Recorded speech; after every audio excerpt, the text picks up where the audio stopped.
Before we go to the video, a quick disclaimer. Here I will be using new videos for the Sequoia Creek, meaning that we will have the correct side spin value when it comes to the Eagle Peak. That is older videos and older side spin values. It's a mix in this video, and I wanted to let you know before we start. In the end, if you're looking at the Eagle Peak videos and you take the side spin that is there and divide it by 2.33, you will get the correct side spin value to what we do have today. So let's go to the video.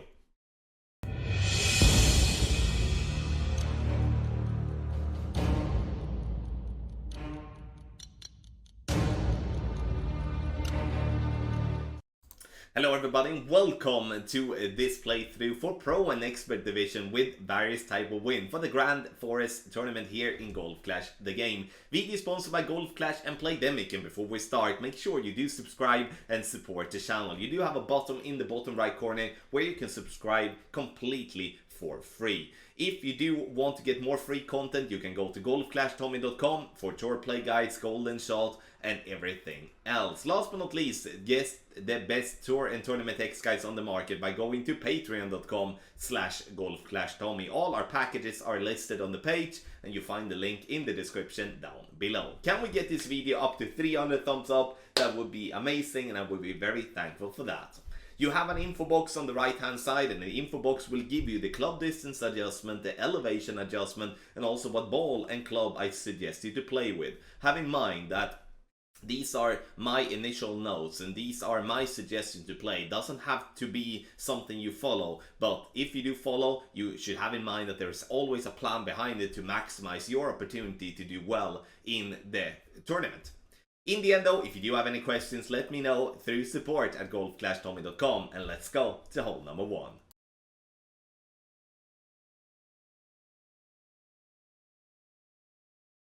So let's take a look at hole number 1, and here I'm starting with an extra mile. Have in mind that you can go directly over to the second fairway. The problem with it though is the tree that we do have to the right. So the wind has to be perfect, and we do have to have a tailwind, and we do have to go with overpower. So in a general way of playing, we will be using the fairway before the rough and bounce over. 4.5 bar topspin, max side spin to the right. If you do have more topspin, use more. Use as much as you possibly can, because the further down we can get on the fairway, the better it's going to be for the second shot. Using 3/4 of the ball outside the adjustment ring to the right, and the adjustment is minimum distance plus 20. Have in mind that you need to have your pull angle completely, or like your pull completely straight, meaning wind arrow should be pointing straight north. If you do have the wind arrow with this type of wind to point a little bit to the right, you would risk having a first bounce getting into the rough. We are nicely down on the fairway, which is obviously good. And now I'm having, in this case, you can see here we're playing with we will be playing with a short iron towards the pin. And so I will be backing up, and I will be playing an absolute maximum distance. And here it's obviously all dependent on how far we are getting with our drive. I'm using, in this case, 1 to 2 bars of backspin, leaving the ball guideline short, as I do have a thorn level 7, which has the less than 4.0 ball guideline. So 4.0 ball guideline or better, you will have the ball guideline to use to aim directly at the pin, which will be an amazing advantage in a situation like this. Otherwise, we need to leave the ball guideline short if we do have a worse ball guideline than 4.0, so we don't come in too hot. Maximum distance plus 10. Plus 10 when we are in absolute maximum distance and we are lucky enough to sneak it in on the left side cup. Have in mind once again to always stretch out to max and always go back to minimum distance to check your club distance to get a proper adjustment when it comes to this shot. This is, however, though, a very good chance making an eagle, and would be such a confidence boost in the tournament to start with an eagle on hole number 1.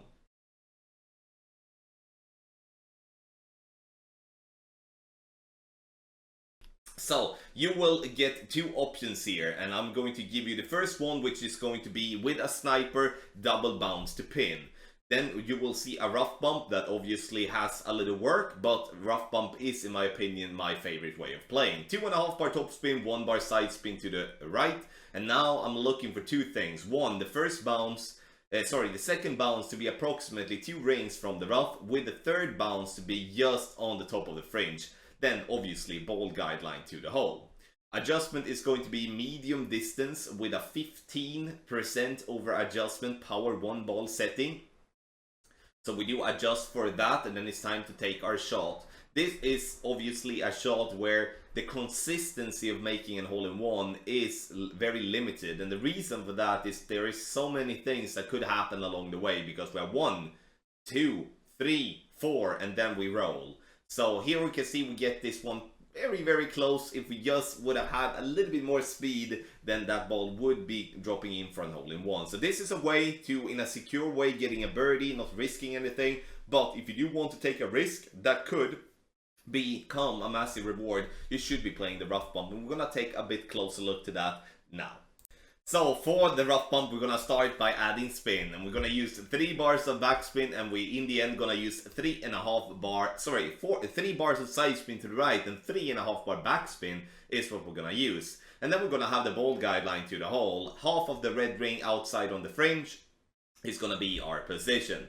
Once we have found that, it's time to adjust, and we're going to adjust for maximum distance with a 20% over adjustment.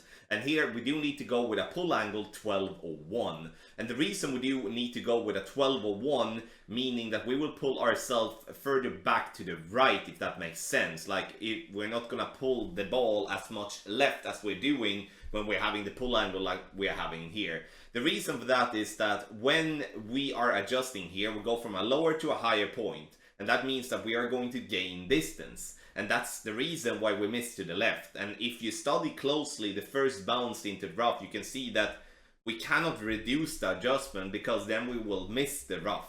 So the thing that we need to compensate with either a pull angle, or we do need to move our target and aim to the right side of the pin instead, to compensate for the elevation difference that we're going to have going from a lower to a higher point. So it is a tricky one, especially in tailwind. In crosswind and in headwind, you know, there's no issues, then we can just keep the adjustment as it is. But especially with tailwind, when we go from a lower to a higher point, it's very important to modify your adjustment, because otherwise you risk missing the rough completely, and then that would most likely not reward you with more than a par.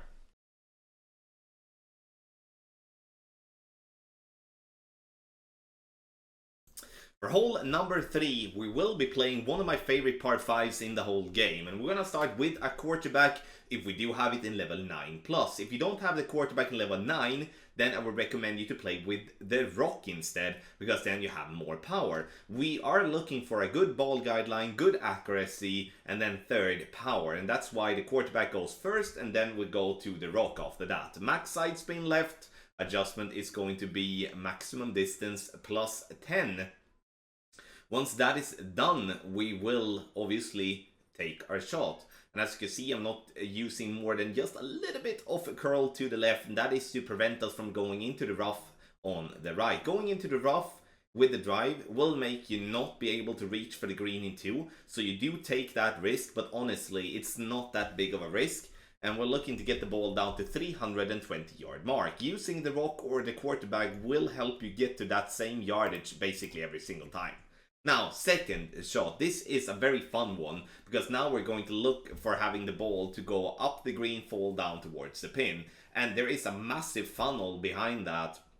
And the thing that I'm doing here is that I'm trying to look for different type of spots. And honestly, the only thing that you should look for is to find a spot where you can have the ball guideline, go through, go past the pin and go up the green. And you can see here that I'm up and playing with 5 bars of topspin, and the 5 bars of topspin may be a little bit too heavy here, as we are pretty far back. It's better to maybe move up and use less, otherwise we will limit ourselves from playing just with sniper level 9, level 10, and that is maybe not something that we do want to do. However though, if you do have a sniper level 7 or below, I would recommend you to use a different club, but the problem is that you will not have the ball guideline that we're looking for.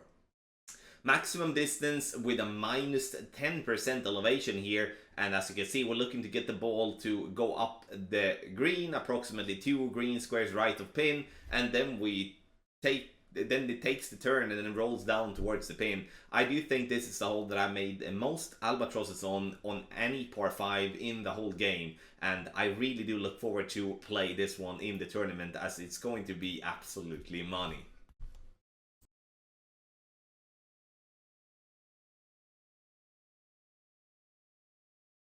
For hole number 7, we will be looking to go on the fairway on the left, or more or less straight forward. We're not going to use the bank on the right, because now we're looking to get the ball to bounce on the fairway, get behind the pin, and fall down towards the pin.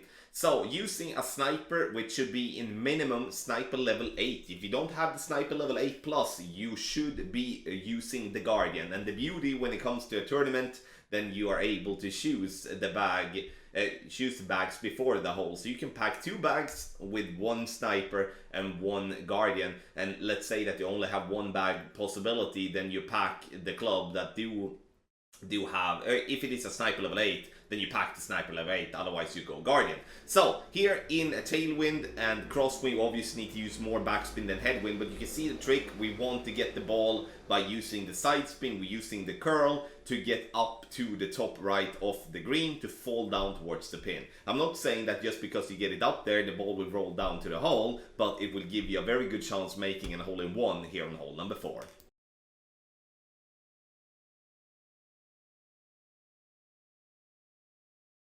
So we take a look at this one, and now you will see a shot in tailwind, and now we're gonna go for green. Max topspin, max side spin to the right, and look where we're aiming. We're aiming very close to the tree. Why do we do that? It's because we're going to curl around it. So here I'm looking to have the inner ring to be just by the edge of the rough, and you can see the ball guideline is just beside the tree as well.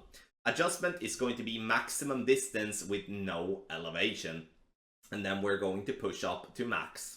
Once that is done, we're going to apply curl, and as you can see here, I'm applying approximately 1.5 ball of curl outside the adjustment ring to the right.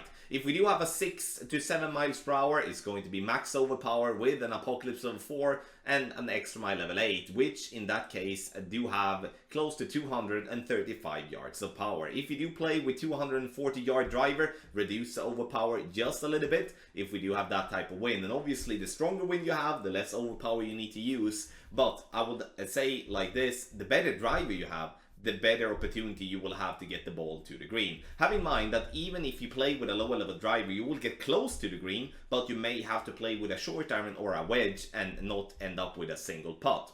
If we do have a crosswind or a headwind, we cannot go for the green, then we have to lay up, and then we just do the same type of play, but we back up and bounce before the rough instead, trying to gain as much distance possible on the other fairway, and then we will end up with a long iron towards the pin. However though, hole number 5 I do believe is going to be a very good chance making an eagle, but we need to be prepared for whatever wind comes in our face.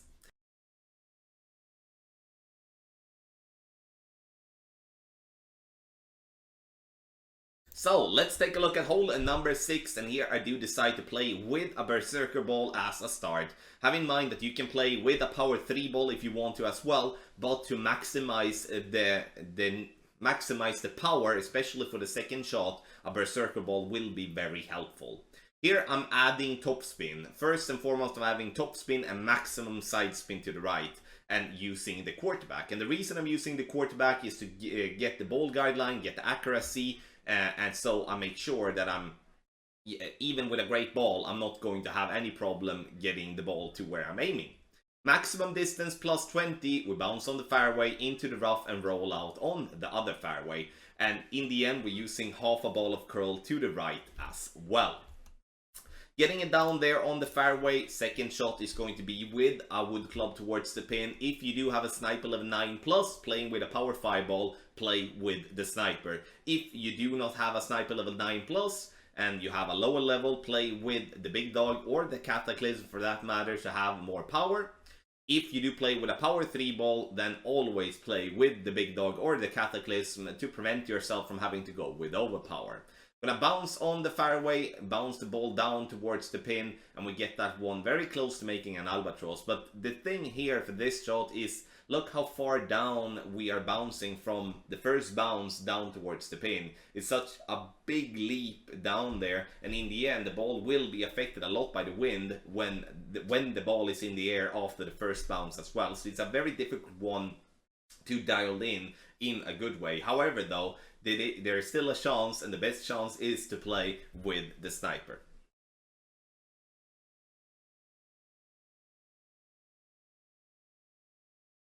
For hole number 7, I'm going to give you two options. One with a special ball where we go for a rough bump, and one where we do play with just a free-to-play ball and bouncing on the fairway. So first we start by using the left side of the yellow ring to be by the rough line, and then we have the ball guideline to the hole. And once we have added the spin, as I'm using max left spin and 1 bar of top spin, we do move our position so we do have the ball guideline to the hole.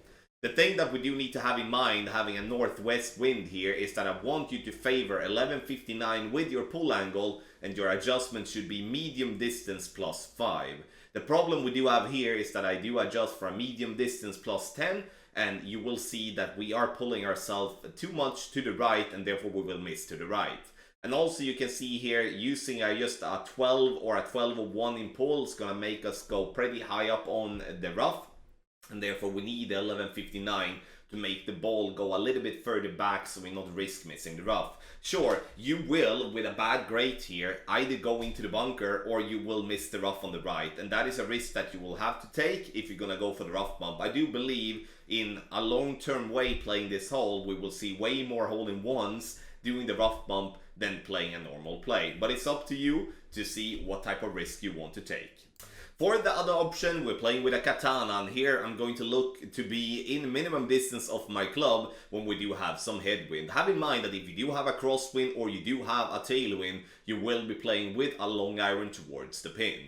But once we do have a little bit of headwind, we will be playing in just minimum distance of our club, max side spin to the right and 2 bars of backspin. You can see here that I'm using the red ring by the rough line, and second bounce is just on the top of the fringe.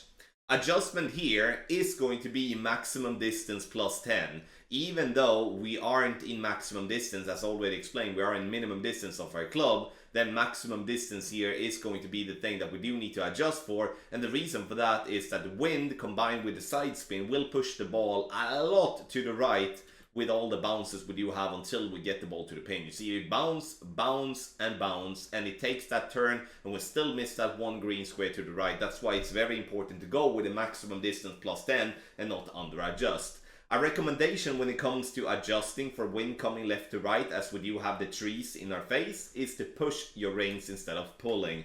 That is a bit more difficult, but then you don't have to zoom out as much as you have to do otherwise. When it comes to tailwind and crosswind, we play with a long iron once again, and then we're gonna play with max side spin to the right, and we're gonna play with somewhere between no top spin to 1 bar of top spin with our club, and it's still going to be maximum distance plus 10 with our adjustment. This way of playing is harder to drop than the rough bump, so make sure you choose your route carefully and give yourself the best possible opportunity for an hole-in-one.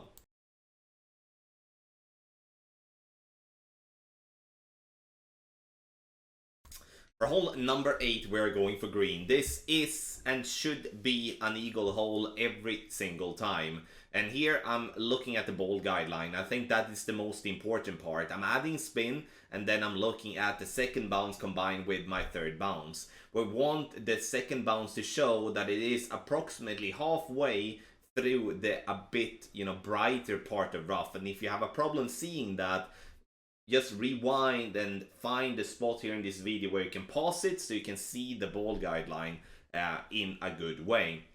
I'm using the big topper to make sure that I always do have the top spin, and just to let you know, you can play with whatever big topper you may have, as the big topper does, even in level 1, still reach here to the target that we're looking for. Those of you playing with a Thor's hammer or an Apocalypse that has at least 7 bars of top spin, I would recommend you to play with any of those 2 clubs instead of the big topper if possible, and the reason for that is accuracy. Because the only issue with the big topper, in my opinion, is the accuracy. Because if we do have a bad great left or a bad great right, we may not get the ball to go down the, into the rough and roll out there as we want to, then we might clip the tree. But with a club that has a better accuracy, even with a great ball, we would have no issues getting the ball down to the target, that down to the area that we're looking for. However though, it is a very short par 4, should be an easy par 4 no matter what type of wind we're gonna have, and an eagle is an absolute must.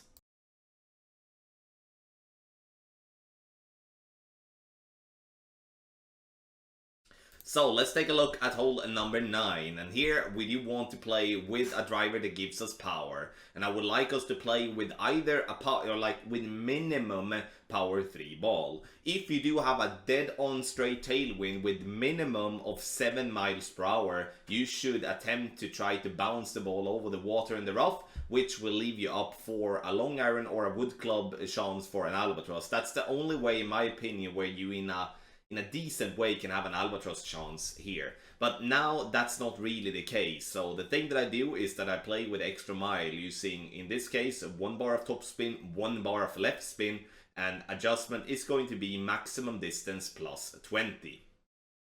Adjust, and then, oh my god, close on the wire. Great ball. Obviously a perfect ball would be a little bit better. We look to get the ball to stay on the top right of the fairway, as close to the rough possible. But this one will work, and we get it down the fairway nicely. Second shot, you do need power, and here it would come handy if you would be able to play with a ball that has more power than power 3. It doesn't have to be a berserker ball. It could be one of the balls that you have paid for, like a power 4, power 5, power 4, power 5. That will, in that case, give you a bit better opportunity here for the second shot. Because now, when I do have a power 3 ball, I'm adding top spin, adding side spin. Then in the end, I'll look for the second bounce to be approximately 1/3 into the rough. And because I do want to hit the rough, roll down towards the green area, either I want to be on the fringe or I want to stay on the green. You can see here we get into the rough and it rolls down, coming in a little bit too hot, but we get to the fringe on the back, and that is something that I'm okay with. Maximum distance plus 10, but once again, if you have the possibility to play with a ball with more power, that will help you tremendously for the second shot, and may even become an opportunity if you have a very good drive. Thank you so much everybody for watching this playthrough for Pro and Expert Division with various win here for the Grand Forest Tournament in Golf Clash the Game. Make sure you do subscribe to that channel. That will help a ton to support the channel that way. Make sure you get your package on patreon.com/golfclashtommy. Link directly in the description down below. Video sponsored by Golf Clash and Playdemic. Thank you so much for watching, and good luck in your Golf Clash game.